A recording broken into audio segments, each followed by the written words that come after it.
ಅಣ್ಣ ಯಾವ ಊರಣ್ಣ? ಸಿಂದಗಿ ತಾಲೂಕು ಬಳಗನೂರು. ಸಿಂದಗಿ ತಾಲೂಕು ಬಳಗನೂರ. ಬಳಗನೂರು. ಆಲ್ರೆಡಿ ಇಲ್ಲಿ ಬರಾಕ್ ನೀವು ಎಷ್ಟು ಕಿಲೋಮೀಟರ್ ಆಗಿರ್ಬೋದು? 300 ಕಿಲೋಮೀಟರ್. 300 ಕಿಲೋಮೀಟರ್ ಆಗ್ಯದ ಬರಾಕ. ಅಂದ್ರೆ ಇದು ಸಿರಿಸೆಲ್ಲ ಮಲ್ಲೆ ಅಂತ ಪಾದಯಾತ್ರೆ ಇದೇ ತರ ಹೋಗ್ಬೋದಾ? ಒಬ್ಬನೇ ಒಬ್ಬನೇ ಹೋಗ್ತಾನ. ದರಪ್ಪ ಕುಂಬಾರ ಆ ಸಿರಿಸೆಲ್ಲ ಮಲ್ಲಯ್ಯ ಆಶೀರ್ವಾದ ಮಾಡ್ಕೊಡಿ. ಇದೇ ತರ ಹಿಂಗೆ ಒತ್ತಡ ಬಹಳ ಶಕ್ತಿ ಅಂತ ಹೇಳ್ಬೋದು. ಮತ್ತೆ ಇನ್ನ ಎಷ್ಟು ಕಿಲೋಮೀಟರ್? ಇನ್ನ 200 ಕಿಲೋಮೀಟರ್ ಹೋಗ್ತಾನೆ ಅಂದ್ರೆ ಸಣ್ಣ ಮಾತಲ್ಲ, ಬಹಳ ದೊಡ್ಡ. ಬರೇ ಒಂದು 5 ಕೆಜಿ 10 ಕೆಜಿ ಬೇಕಂತ ದೊಡ್ಡ ಕಷ್ಟ ಆಗತ್ತದ.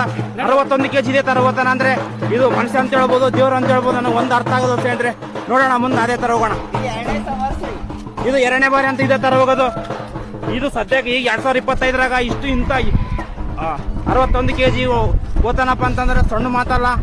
ನನಗೆ ನೋಡಲಿಕ್ಕೆ ಬರ್ತದೆ, ಹೇಳಕ್ಕೆ ಬರ್ತಲ್ಲ ಸ್ನೇಹಿತರೆ. ಸಿಂದಗಿ ತಾಲೂಕು ಬಳಗನೂರು 600 ಕಿಲೋಮೀಟರ್ ಆಗ್ತದೆ. 600 ಕಿಲೋಮೀಟರ್ ಅಲ್ಲಿ ಸಿಡಿದು ಸಿರಿಸೆಲ್ಲ ಮಲ್ಲ ಅಂತ ಹೋಗ್ಬ 600 ಕಿಲೋಮೀಟರ್ ಆಗ್ತದೆ. ಅಲ್ಲಿಂದ ಬರ್ಬೇಕಪ್ಪ ಅಂತಂದ್ರೆ ನನಗ ಬಹಳ ಆಶ್ಚರ್ಯ ಆಕತ್ತೆ ಅಂದ್ರೆ ಇದು ನೋಡಕತ್ತೀನಿ ಅಂದ್ರೆ ನನಗ ಹೇಳಕ್ಕೆ ಆಗ್ತಾರ ಸ್ನೇಹಿತರೆ. ಆ ತರ ಇದೆ. ಥ್ಯಾಂಕ್ ಯು ಸ್ನೇಹಿತರೆ. ಮಲ್ಲಯ್ಯ ನಿಮಗೆ ಆಶೀರ್ವಾದ ಮಾಡಲಿ, ಇದೇ ತರ ಒಳ್ಳೇದು ಮಾಡಲಿ. Thank you. ಬರುತ್ತೆ ಸ್ನೇಹಿತರೆ.